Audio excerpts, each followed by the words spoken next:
নমস্কার, আমি টুম্পা। আমি ওনাকে চিনি না, কিন্তু ওনার কথা শুনে আর ওনার পিছনে ব্যানারটা দেখে আমি বুঝতে পারছি যে উনি তৃণমূলের একজন চটি চাটা নেতা। আমি ওনাকে চিনি না, কিন্তু ওনার কথা শুনুন, তারপর আমি আমার জবাবটা ওনাকে দিচ্ছি।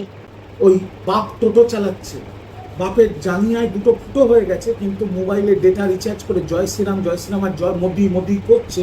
তাদের সাবধান করে দিচ্ছি, দয়া করে নিজের ভবিষ্যৎ, নিজের কেরিয়ার নষ্ট করো না বিজেপি, মোদি আর শুভেন্দু অধিকারীর জন্য।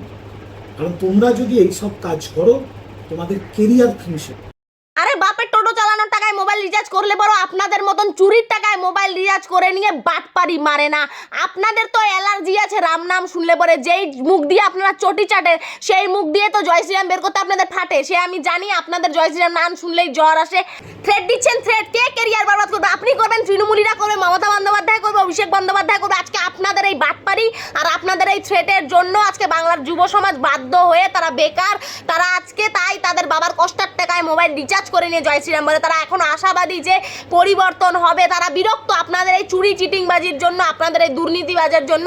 আজকে তারা বিরক্ত। কিসের সমস্যা আপনার চুরিতেই তো গিয়ে ভাগ বসায়নি তারা। সে তো তার বাবার টাকায় রিচার্জ করে নিয়ে জয় শ্রীরাম বলেছে। সে আপনাদের তো জয় শ্রীরাম বলা সম্ভব না। যেই মুখ দিয়ে আপনারা চটি চাটেন সেই মুখ দিয়ে কি আর জয় শ্রীরাম বেরোয়? কোনো দিনও বেরোবে না, সে আমি জানি। আর জয় শ্রীরাম নামে তো আপনাদের অ্যালার্জি। আপনারা মানুষ না পশু সে আপনারাই জানেন। আজকে আপনাদের চুরি চিটিংবাজিতে গিয়ে তারা ভাগও বসাচ্ছে না, আর আপনাদের চুরি স্লোগান জয় বাংলাও বলছে না। আপনাদের কিসের সমস্যা? এই ফাঁকা আওয়াজ অন্য কোথাও গিয়ে দেবেন, এই থ্রেড অন্য কোথাও দিয়ে দেবেন। জয় শ্রীরাম বলার কারণে আপনি থ্রেড দিচ্ছেন, এই হচ্ছে আপনাদের চরিত্র। এই কারণে বাংলার যুব সমাজ বাবার কষ্টের টাকায় মোবাইল রিচার্জ করে নিয়ে জয় শ্রীরাম বলে। দেখতে চায় তারাও যে আপনারা ঠিক কী করতে পারেন।